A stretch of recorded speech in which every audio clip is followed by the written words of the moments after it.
And welcome to the latest episode of Greifenhorst, which is my Let's Build series in a heavily modded medieval fantasy Minecraft world. And I keep hearing an Enderman, so I'm going to run down here and see if I got one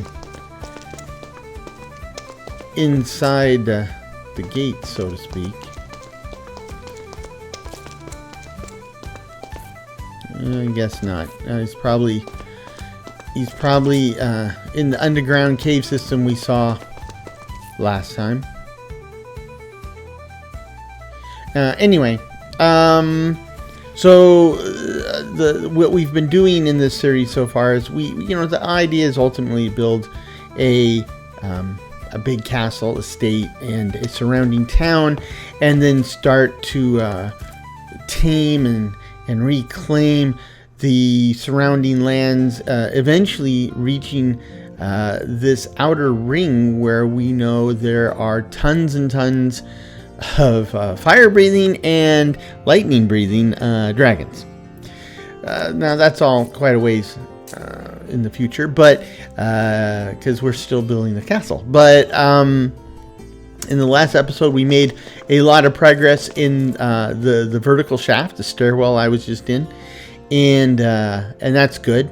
But now that we have the beginnings of a properly functioning and expandable storage system, I'm a little less hesitant to start producing a lot of resources. And so that's what today's episode's about, is to run out onto the surface where we're setting up and clearing out space for the castle itself. And in the meanwhile, all of our resource production eventually will be underground, but for now I don't have that space available underground. So in the meanwhile, that area we clear upstairs for the castle, we can use temporarily, though somewhat long-term temporarily, for resource production, crops and trees. And that's what we're going to do today. There's a lot of potential here. We've got some crops growing here already. Tried to focus on the ones that I can make, I can use for making chicken sandwiches, but you can see still so much more to do. So we will we'll start today by just digging out sideways, at least on this side. Now I have this handy dandy super enchanted pick, and I have a somewhat matching handy dandy super shovel. Okay, just a few more then.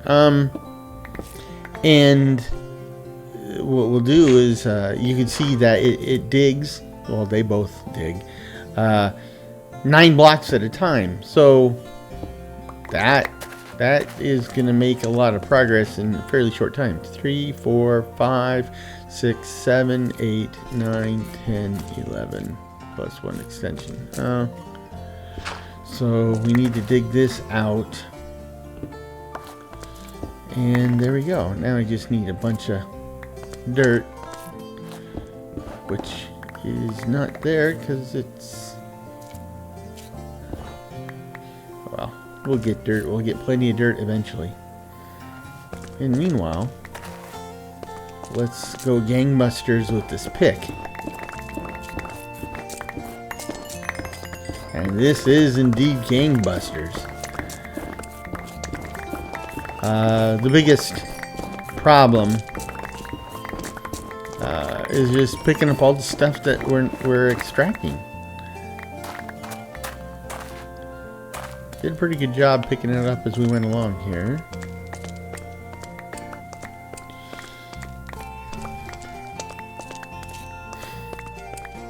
Anyway, a lot of terraforming to do. But as I record this, we are about to enter the Labor Day weekend in the United States. Labor Day is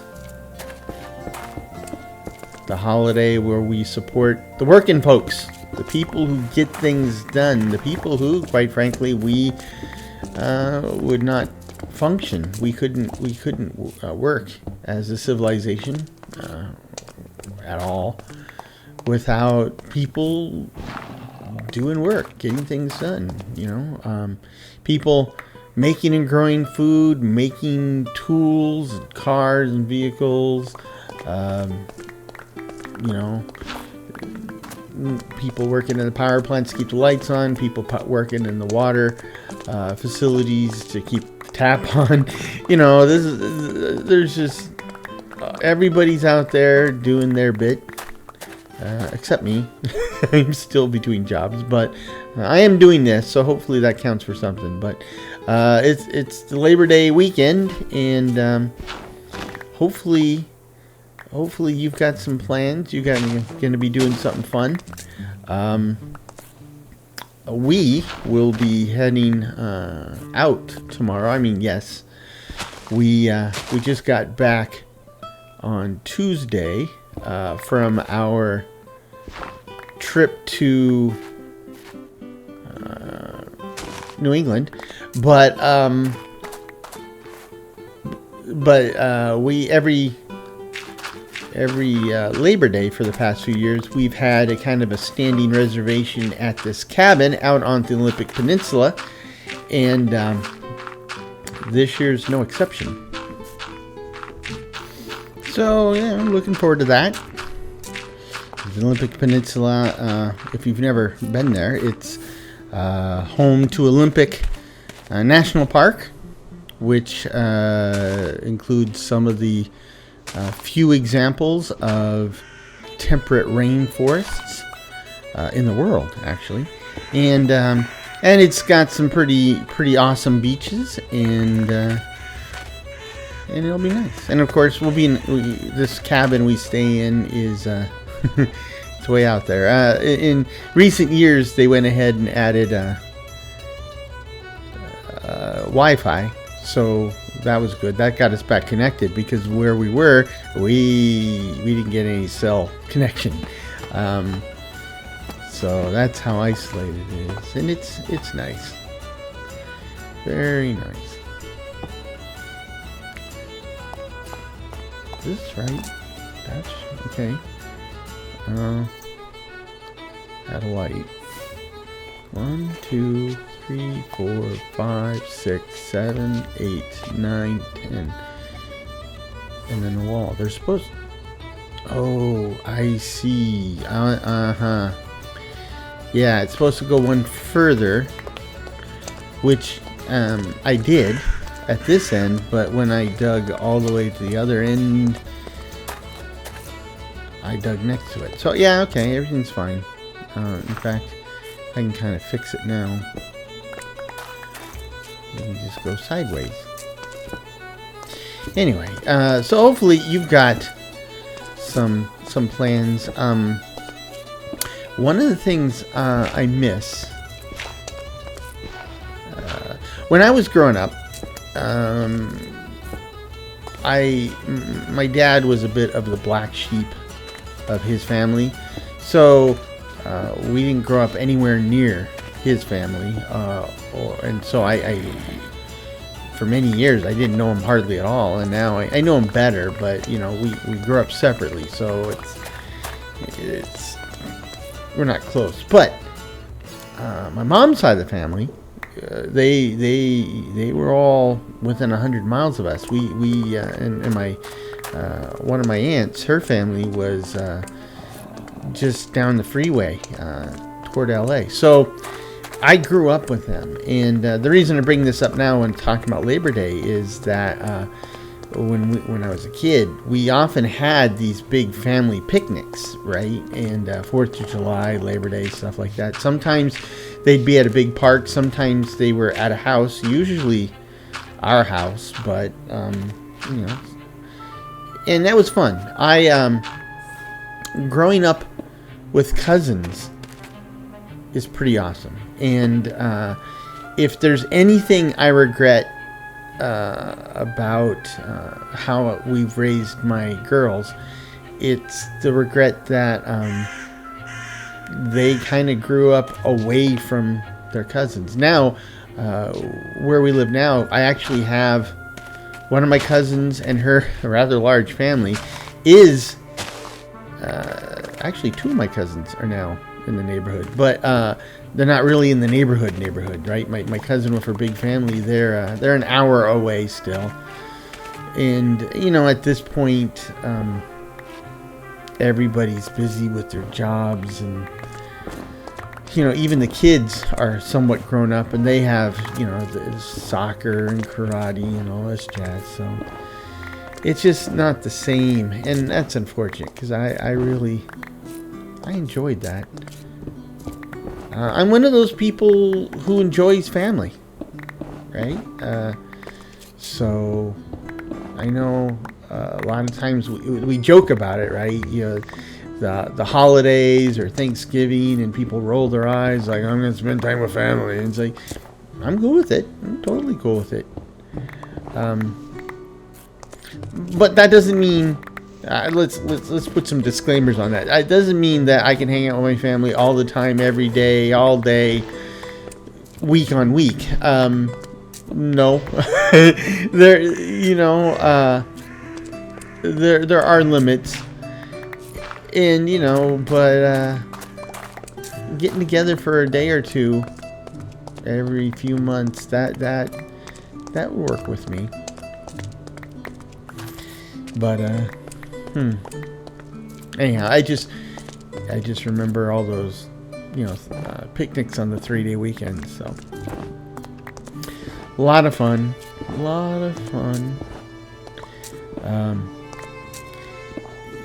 Yeah, and so that's my attitude about relatives is in contrast to my dad, because we had those picnics, and I think my dad would have been perfectly happy if nobody came over or we didn't go anywhere. He, like I said, he wasn't fond of his family, and I know he wasn't fond of my mom's family. Sometimes I kind of wonder who he was fond of, but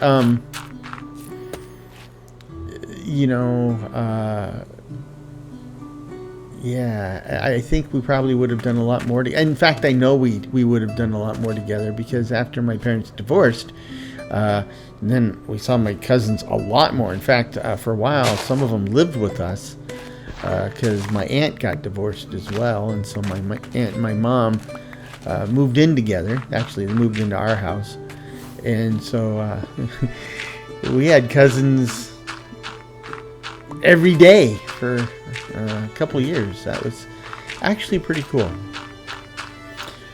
But just the old days.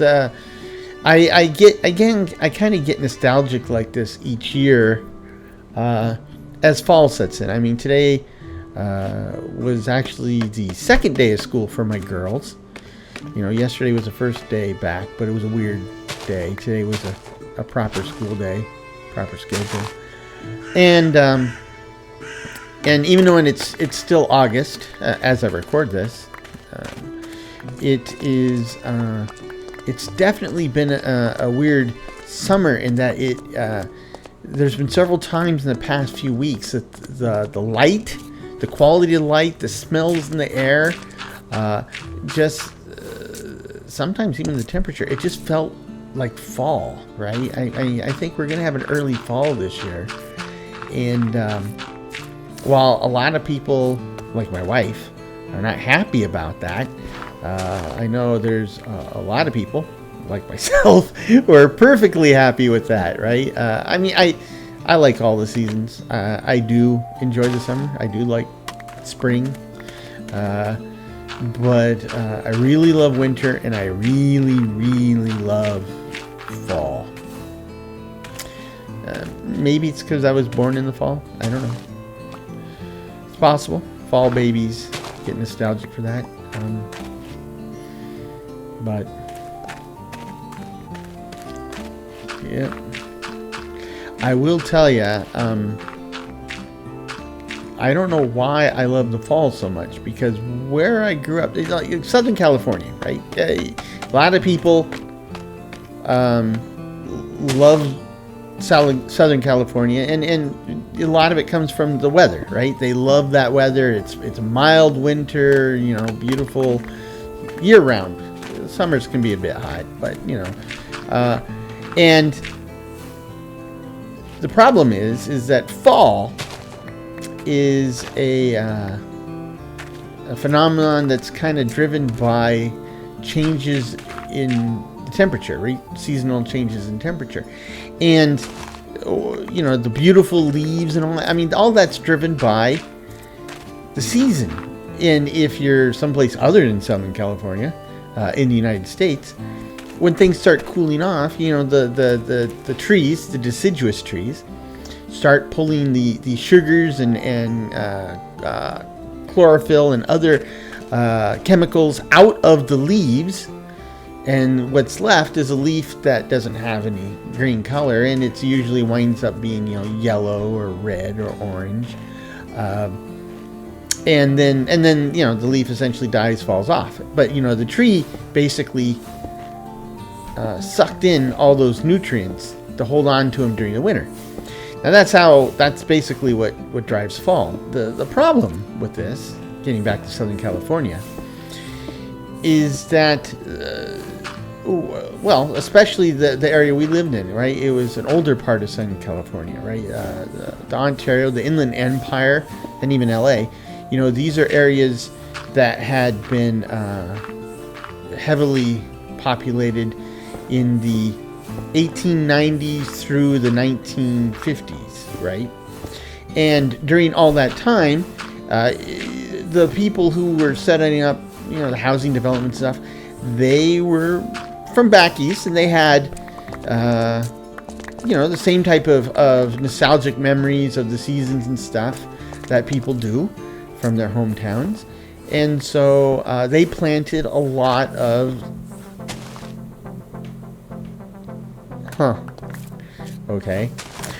they planted a lot of deciduous trees and stuff, which would normally give us all these beautiful fall colors. But because of the way the weather works in Southern California, the trees don't get the right signals, right? And the problem is that they, by the time the trees figure out that something's up, they don't really kind of pull back those chemicals and materials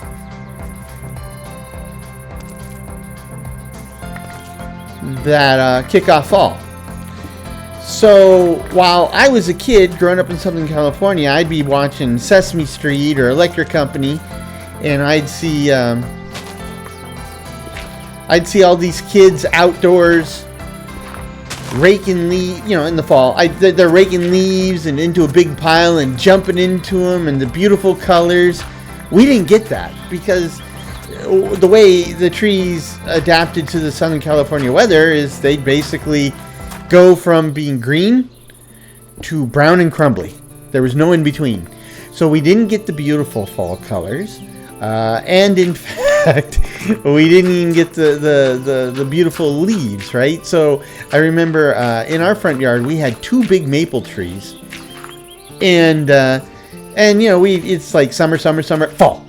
And at that point, the leaves, when they come off the tree, they're brown and crackly. And I remember I raked them into a big pile, thinking, "Oh, this is going to be great." And then I'll run and jump onto this pile. Yeah, that works when you got leaves that still have moisture in them, just no chlorophyll. But it doesn't work when you have a bunch of big old crackly leaves. It's like jumping into a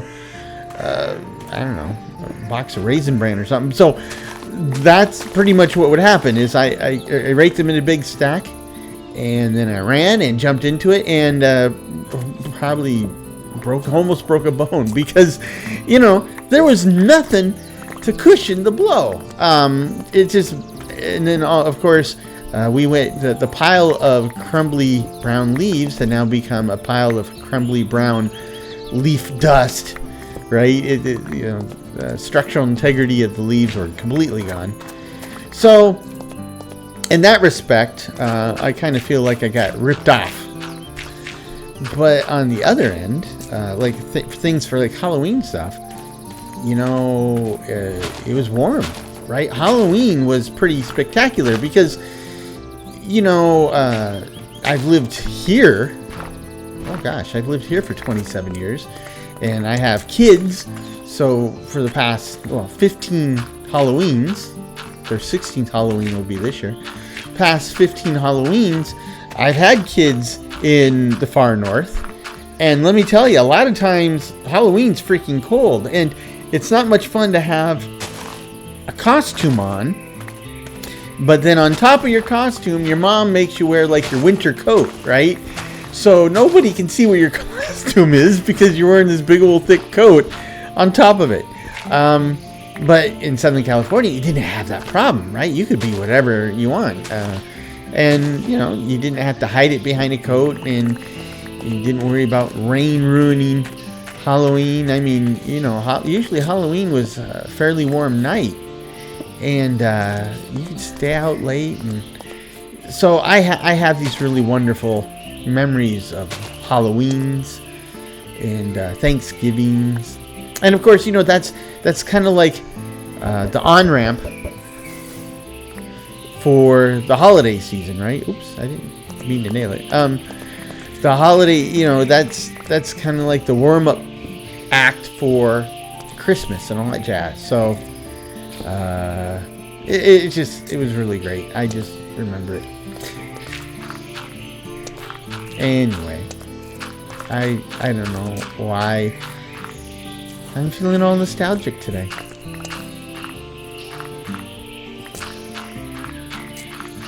I get this way every time the girls go back to school, so that's part of it, right? And you know, when we, you know, like I said, we just got back from New England, and part of the trip was, you know, the girls are juniors this year, so we're having a lot of talks about college, going to college, what kind of college you want to go to, what you're going to major in and stuff. And so on our trip to New England, we also spent some time kind of informally touring some of the college campuses, right? So, I mean, we were in the Boston area, so we went to Tufts University and Harvard, right, and MIT, and we went down to Rhode Island. So on the way back, we stopped by Brown University, you know, and I get nostalgic there too. Now, because I did go to community college, but I didn't finish my bachelor's degree until I was in my 40s, right? But when I get on a college campus, not only it's nostalgic because I did spend some time on college campuses, but I think the other thing that hits me is just kind of like this profound sense, this sad sense of lost opportunity, right? If I had it to do all over again, I think I would have finished up my college up front and I mean, I've done okay without going to college until later in my life, but I think it would have made a huge head start. I mean, I got my computer science degree, but when I took it, you know, I'd already been working in the computer science field for a while. So, you know, when I got my degree, the results of getting the degree, you know, the process, taking the classes, I'd say about 80% of what they were teaching me, I already knew because I was doing it every day, right? But there was 20% that was new, right? That was beneficial to me. But in hindsight, if I had taken my college up front, I might have had only 10 or 20% I already knew, and all the rest, you know, so you're talking about 80 or 90% would have been new to me, and having that knowledge up front could have really helped me. Now, like I said, I haven't been hurt professionally by that because at the time, computer science, when I was a kid, computer science degrees hardly existed. And most of the people actual computer science industry, most of them didn't have college degrees. And, well, I'd say a lot of them did, but a lot of them didn't. And they were doing perfectly well. I mean, my friend Eric, that died last fall, even to this, to his dying day, he didn't even have a 2-year degree. And yet, he was a director of development at one of the major game studios, in this case Riot. But computer science was more of a hands-on type of thing back in the day. Now there's a lot of theory that really helps up front. So anyway, I guess it's part nostalgia and part kind of a wistful regret, I guess we could say, right? If I had it all to do over again, would I do it differently? And I think in terms of college, I probably would have. My inventory is ridiculously full. But,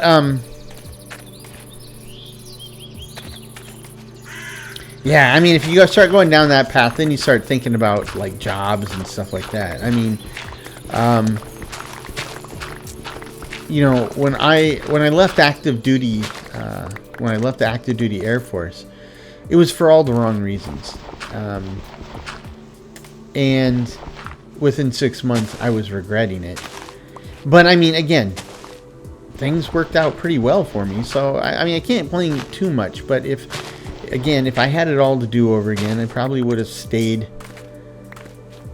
in the Air Force. In fact, I had orders to my next assignment. It was in Germany. It was probably going to be at least 2 years, maybe 4. And it was going to be in an intelligence unit. My career field wasn't necessarily intelligence. It was basically computer science. But I was going to be assigned to an intelligence unit. And there would have been all sorts of interesting opportunities that would have come out of that. But like greater intelligence, which yeah. But yeah, but I left for all the wrong reasons. But I still made a good go of it. I mean, I think that's the big thing, though, is no matter how things go for you in life, you can't spend too much time thinking back and saying, I coulda, shoulda, woulda. Really, there he goes. You got to learn from mistakes or what you perceive as mistakes, but you also have to make the best of what you got, right? So,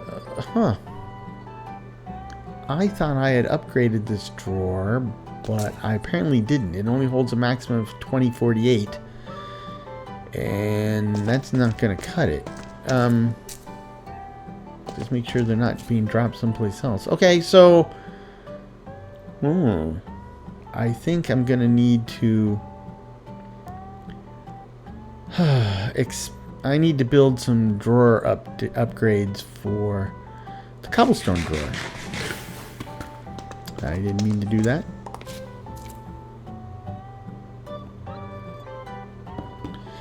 Okay. Shoot. Can I get rid of anything else? I mean, I got plenty of dirt, but the dirt is a fully upgraded drawer.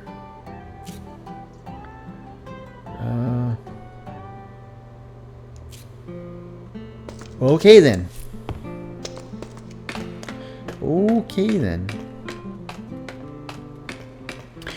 One of the things we used to do at my house for Halloween, there was people who really set up all sorts of cool, like I remember one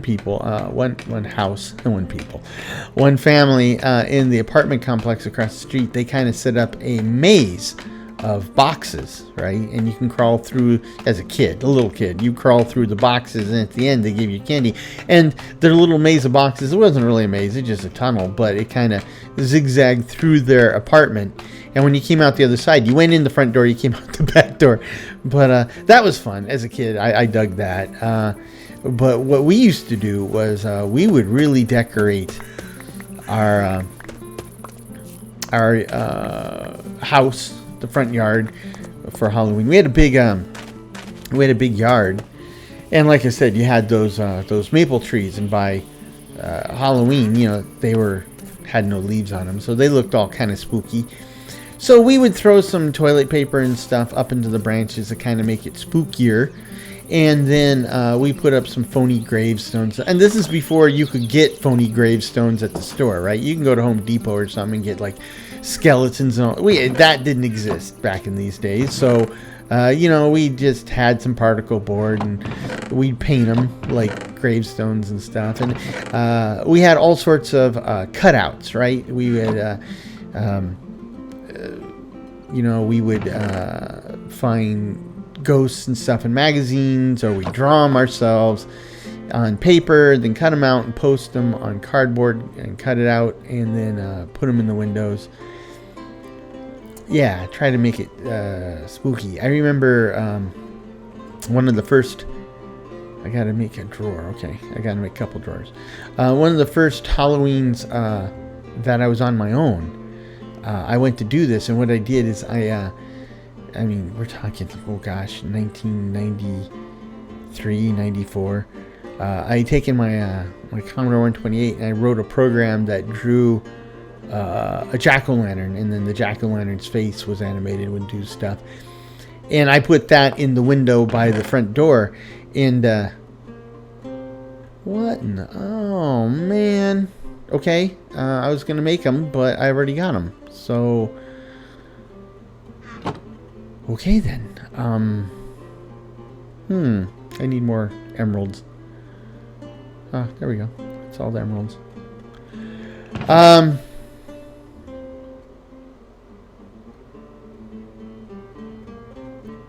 Here we go. Anyway, so that was fun. I think I might have mentioned before, though, I think the best memory I have of something along these lines was at my friend Evan's house. His parents were pretty cool. They were academics, and his whole family was crazy intelligent, but they were also pretty cultured, right? So they had like huge bookshelves full of all sorts of books and stuff. But one of the things they had was a suit of armor, right? Like you see in the movies or cartoons. So they had a complete suit of armor. And what we did one year, first of all, Evan's dad had a voice very deep and booming, a lot like James Earl Jones. And so what we did is we set up the suit of armor. So the suit of armor was behind the front door, so you could open the door and there's the suit of armor, and it was holding a big bowl of candy, and we had wired up a little circuit board in the helmet so that there was two red LEDs. So when you would knock on the door, Evan would be behind the door, and he would open the door from behind slowly, and you would then see this big suit of armor standing there holding a big bowl of candy with these two red glowing eyes coming out of the helmet, right?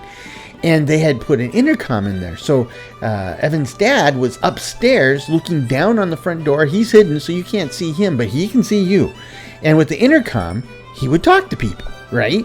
So kid rings the doorbell, ding dong, and this front door slowly opens inward to reveal this 6 foot tall suit of armor, glowing red eyes, holding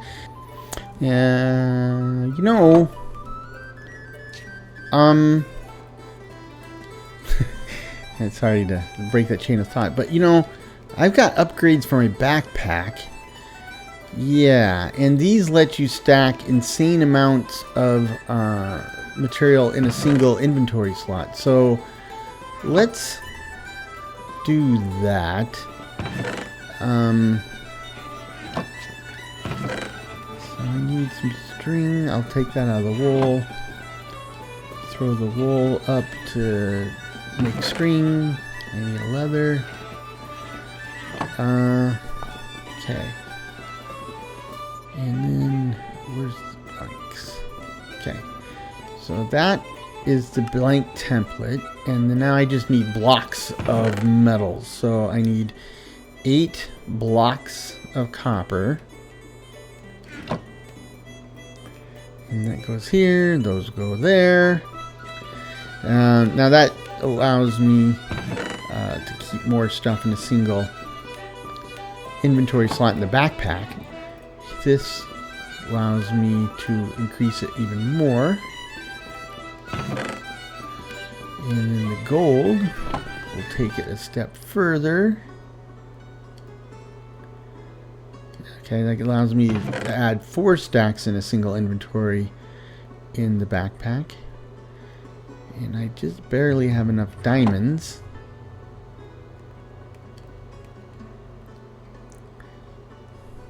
Okay, so now I can hold 8 stacks in a single inventory.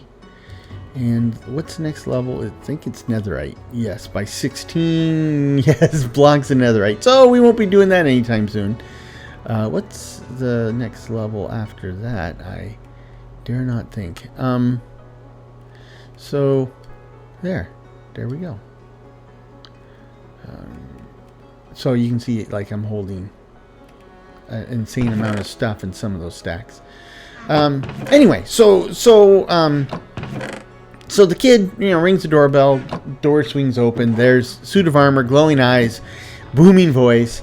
Take some candy, right? And it was a bit much for some kids, but now some kids, they're like, yeah, that's pretty cool. And then they reached in. They were gonna go for the gusto, because as far as they're concerned, this is some automated thing. Nobody's watching them, except Evan's dad was. So you see a kid take a piece of candy, and then he kind of looks around, and he reaches up to take another piece, and that's when the voice booms out and says, "1 piece of candy only." And the kid, looks around. He's startled. He's freaking out because it's like, this thing knows what he's doing. And oh, that was awesome.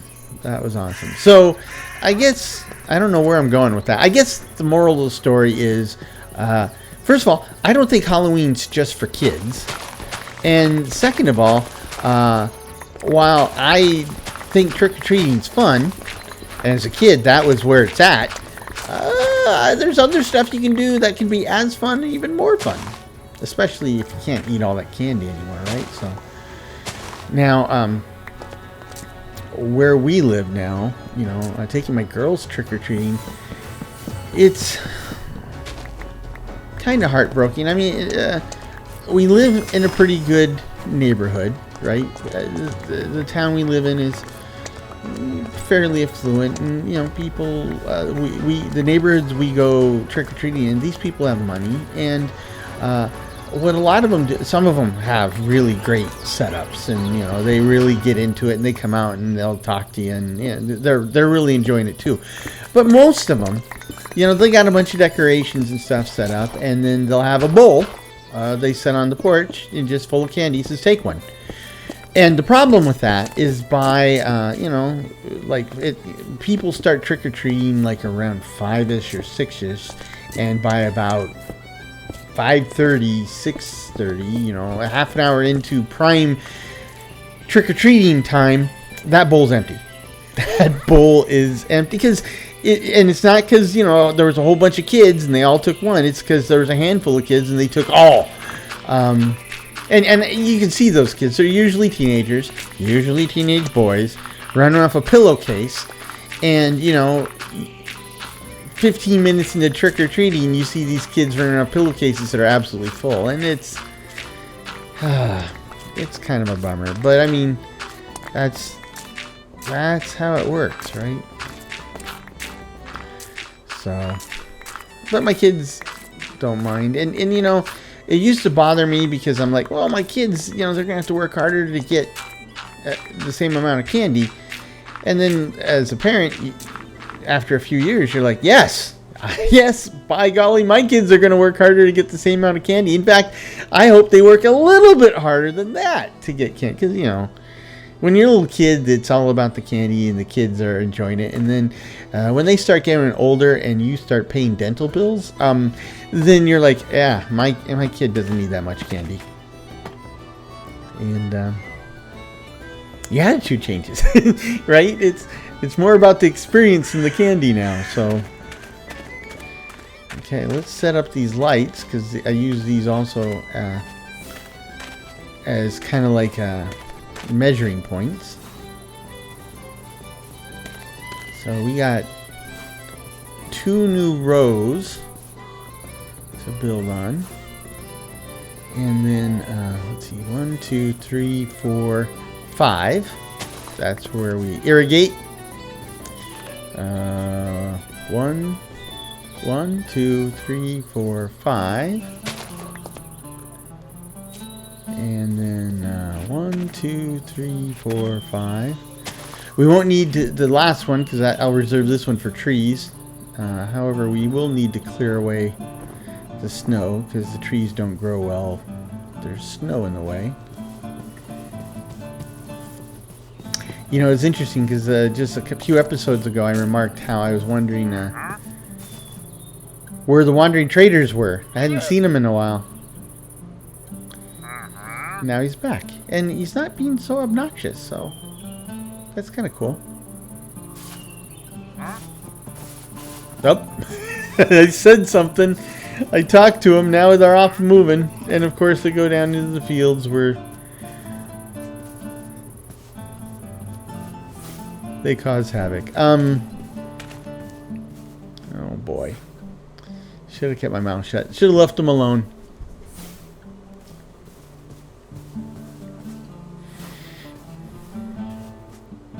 Okay. Let's get this stuff moved down here. Feeling pretty good about this though. That's quite a bit of material we moved or removed. And that's quite I mean, that essentially doubles our resource production capacity down in the lower deck there. So that's good. That's way good, actually.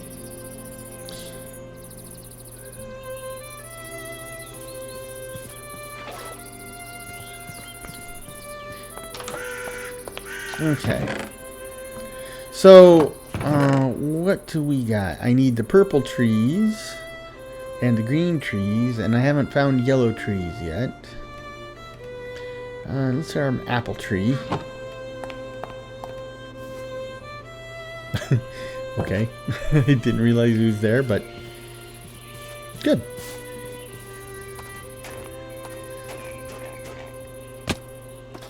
And let's see.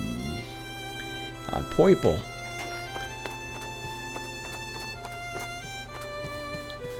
So 1, 2, 3, 4, 5. Let's clear away some snow. Plump. And oh, I just realized I only need 2 trees. I won't have room for an apple tree. 3, 4, 5.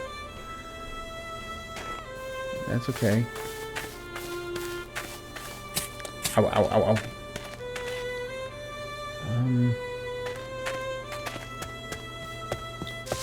Let's set up some water here. I'm gonna go up north, upstairs to get some more water, get some more stuff. Oops. That is not what I meant to do. There we go.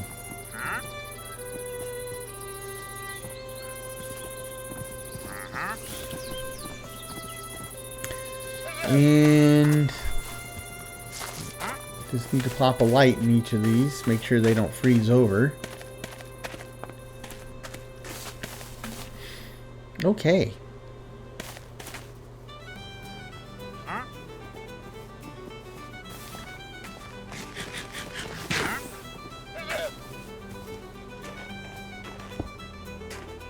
And off we go.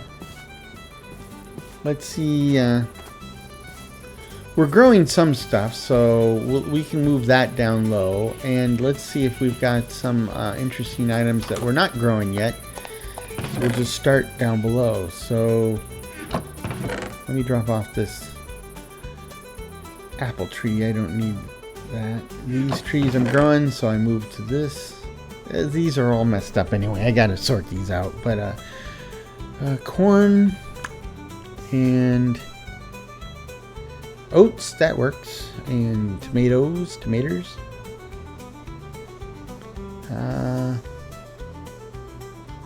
I can't get the flax. Let's clear some stuff, and now I can get the flax. I'm actually already growing the flax, but the field we're growing them in down low is larger than the field we're growing them in up high. So we'll need the extra seeds.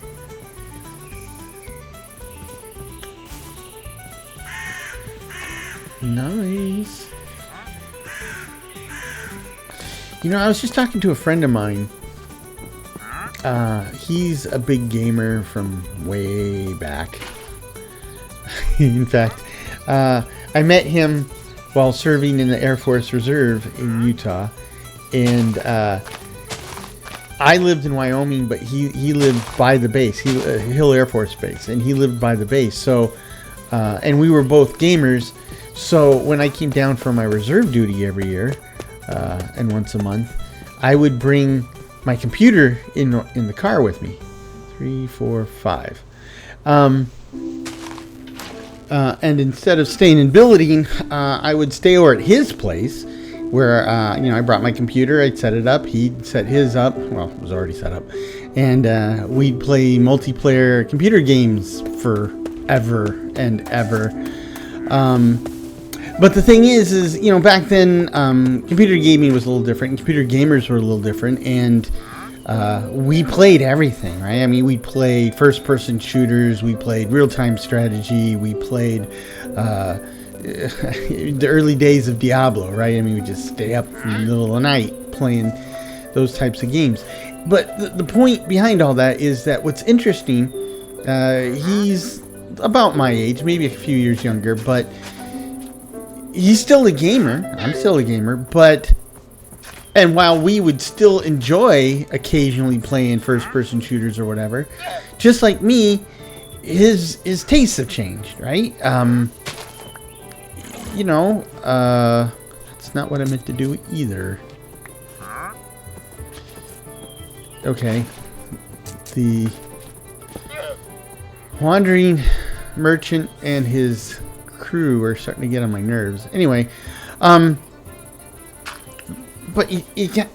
things change. Your attitude changes. What you enjoy, what you need, right? I mean, when you're young, you're looking for some action. You're looking for some excitement. And not saying that I have a lot of action and excitement already in my life, but I'm not looking for action and excitement anymore. I'm looking for, just something to ease my mind, right? To relax. And so that's why I'm doing stuff like this now. This is where I feel most comfortable. This is where I'm getting the maximum enjoyment out of computer gaming. What in the world? Did I screw up? Yes. Yes, I did. So... Okay. Let's plant these. Anyway. And, I was thinking about that. I've mentioned it a few times in recent episodes of various series, but I think I might even do a one-off video just talking about it, because I think now more than ever, computer games are for everybody, but especially for older folks. I mean, I'm sure your definition and my definition of older folks might vary, but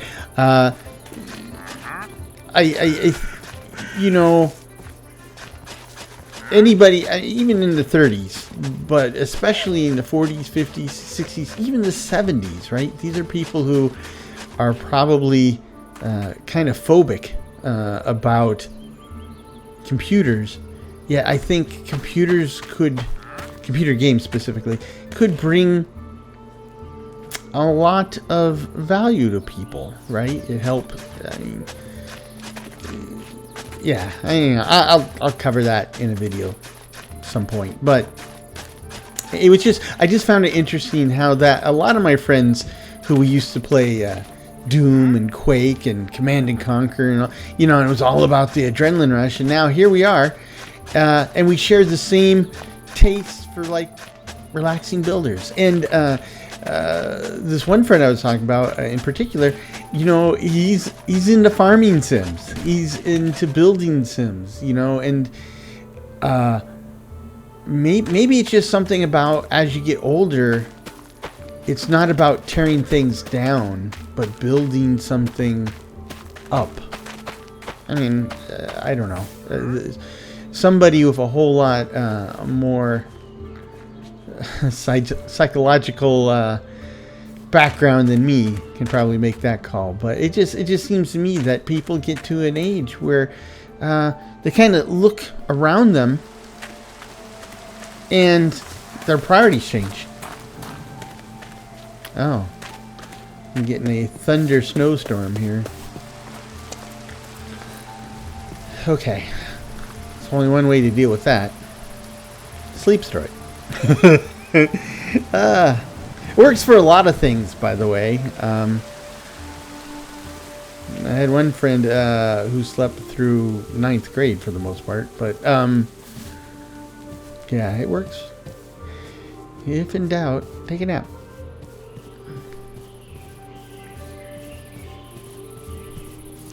So I planted a bunch. I planted a bunch of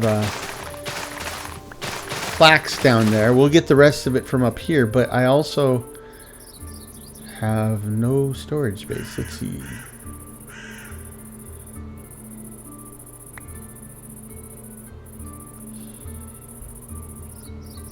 But I also left a couple of fields down there without any irrigation, so that I can plant or move the grapes down there. They don't need irrigation. They don't even need to till the land. So, and then of course, yes, let's take. Whoa! Squeeze me! Ow! Double ow! Hello! Oh, a little hit and run action, huh? Oh yeah, I think that here's a cave that goes under there, so he's not coming back out, and I got better things to do at the moment.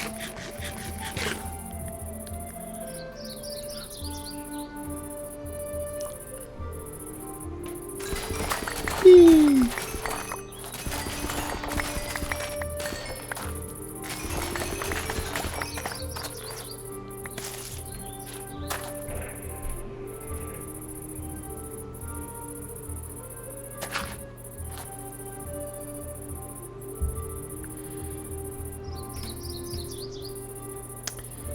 Huh.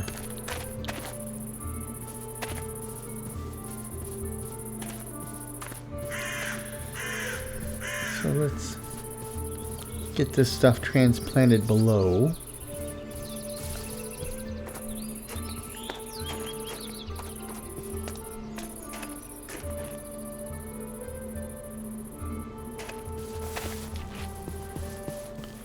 That corn's growing amazingly fast.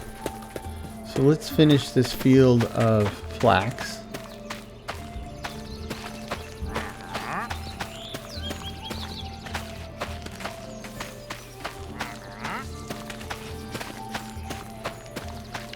Very, very nice.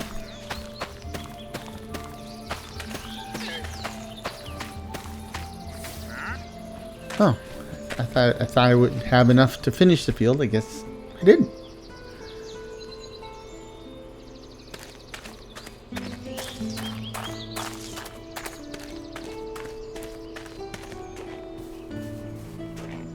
Okay, let's plant these grapes.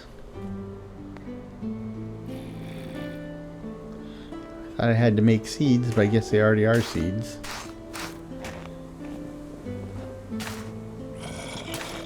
I guess you no longer get grapes when you kill the whole bush, you just get seeds. Okay.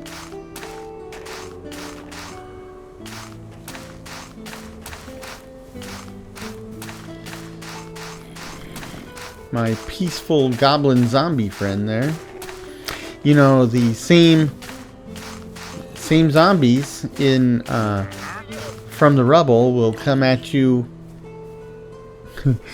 like they're a rabid dog and you got a pork chop tied to your neck. But here, they make all the regular zombie noises, which is a little disconcerting. But otherwise, they just wander around, dazed and confused.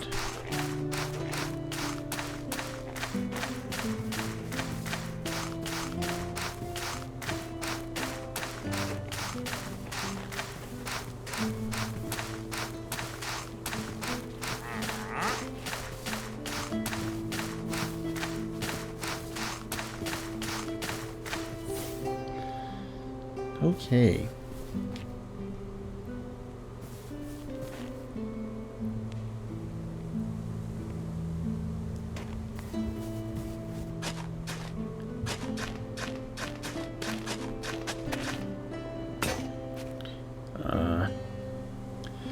Let's plant the oats and then we can finish plowing the fields. When I said plowing the fields, I just had a flashback to a Who song. Sorry, it happens a lot. Out there in the fields. Teenage Wasteland is... it's weird when you become old because obviously the people that were young with you, or at least are around your age, plus or minus a little bit, they get old too. But it's the things you stood up for as a young person, the things you said, the things you did, the things you believed.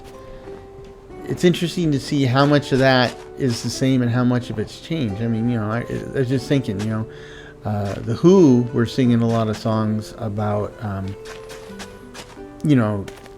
teenagers and the things that they face and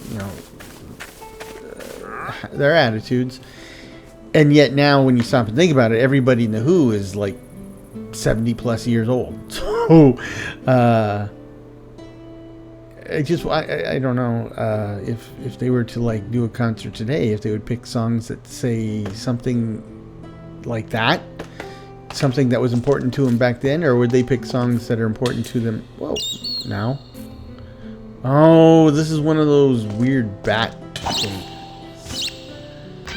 Yeah, burn, baby, burn. Vampire bat looking thing. Come on. There you go.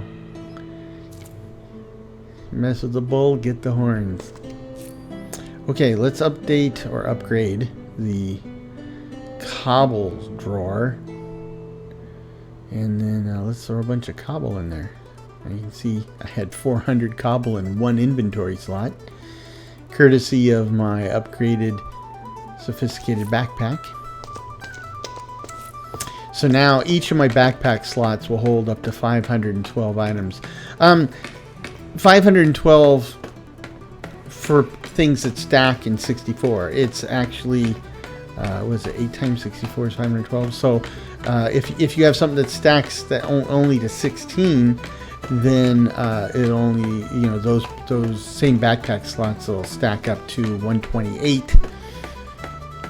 And of course, if it's something that's a single item, say like just a regular stone pick with no damage, those will stack up to 8, right? 8 times a single item. But still, it's pretty darn cool. Very cool. In fact, if you, I have a mod deep dive video about sophisticated backpacks. You should take a look, because with sophisticated backpacks, you could essentially have an entire base on your back. But enough about that. It is time, and we got an incredible amount of stuff done today. I'm looking at this, and I'm pretty darn happy with the progress. I had a good time. Hopefully you had a good time as well. And I hope that you'll come back and join us for the next episode. In fact, I hope you join us for every episode, and not just Greifenhorst, but my other series as well, because I think there's value in there. So until next time, I hope this finds you and yours in good health, good spirits, and perhaps a touch of good fortune. Cheers.